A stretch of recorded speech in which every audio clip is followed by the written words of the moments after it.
1/R, 3/O, 5/K, 9/F, 13/Z. Okay, ఇక్కడ మనం లెటర్స్ని బట్టి వెళ్ళొచ్చు, లేదంటే నెంబర్స్ బట్టి వెళ్ళొచ్చు. నెంబర్స్తో ట్రై చేద్దాం, ఎందుకంటే నెంబర్స్లో మనకి ఛాన్స్ ఉంది కాబట్టి బాగానే. 1, 3, 5, 9, 13 చూస్తే ఏమర్థమవుతుందమ్మా? ఇది +2, ఇది కూడా +2, ఇది +4, ఇది కూడా +4. ఇదేదో తేడాగా ఉంది కదా, ఎందుకంటే డైరెక్ట్గా +2, +2, +4, +4 అంటే నెక్స్ట్ వన్ మళ్ళీ +2 అవ్వచ్చు, లేకపోతే +8 కూడా అవ్వచ్చు, అవునా కాదా? లేదంటే +6 కూడా అవ్వచ్చు, అవునా? సో అమ్మ ఇప్పుడు నెక్స్ట్ వన్ కూడా +2 అయితే ఎంత అవ్వాలి? 15 అవ్వాలి. ఉందా? లేదు. అంటే ఈ లాజిక్ అయితే రూల్డ్ అవుట్. అంటే ఇందాక వచ్చినట్టుగా 2 టైమ్స్ రిపీట్ అవుతుంది, +2, +2, +4, +4, +2, +2, +4, +4 అంటే లేదు. పోనీ 2, 4 తర్వాత 6 ఉండొచ్చుగా. 6 ఉందనుకో, 13 + 6 అంటే 19 ఉందా? ఉంది. ఓకే, ఇక్కడ ఉంది, ఇక్కడ ఉంది. సో అంటే ఇది అవ్వచ్చు, అవుతుందని గ్యారంటీ ఇవ్వట్లా. అమ్మ ఇప్పుడు 2 తర్వాత 4, 4 తర్వాత 6 అంటే +2, +2 జరిగింది, అవునా కాదా? సో +2, +2 ఎందుకు జరగాలి? నాకు ఇంకో రకంగా ఏం అనిపిస్తుంది అంటే, ఇక్కడ 2, 4 అంటే డబల్ అయింది కాబట్టి మళ్ళీ డబల్ అయితే ఇది +8 కూడా అవ్వచ్చు, అవునా కాదా? సో మా +8 చేస్తే ఏమవుతుందో చెప్పడమ్మా? +8 చేస్తే ఏమవుతుందమ్మా? 13 + 8 అంటే 21. 21 ఉందా? ఎస్, ఉంది.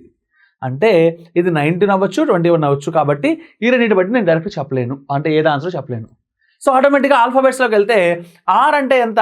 18, O అంటే 15, K అంటే 11, F అంటే 6. ఇప్పుడు Z గురించి రాసేటప్పుడు మనం ఏం ఆలోచించాలి అంటే, సో చూడమ్మా, ఓకే వీళ్ళిద్దరు నాకు 12 గారు తీసా. ఇప్పుడు వీళ్ళంతా తగ్గుతున్నారు కాబట్టి జెడ్ని 26 రాస్తే సడన్గా పెరుగుతాడు, నాకు నచ్చలా. కాబట్టి 6 కంటే తక్కువ వచ్చేలా జెడ్ని ఎలా రాసుకోవచ్చు? 0 రాసుకోవచ్చు. కాబట్టి ఇది 0 అనుకుంటా. ఓకే, ఇప్పుడు చెప్పడమ్మా. 18, 15 అంటే -3, -4, -5. ఓకే, -6 వర్కౌట్ అయింది. అంటే నెక్స్ట్ ఏం అవ్వాలి? -7.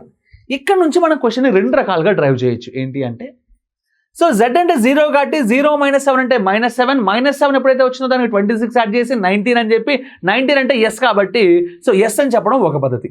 ఇది ఇప్పుడు మనం చేసిన అదే ఆర్డర్లో యాస్ట్గా కంటిన్యూ అయిపోతుంది.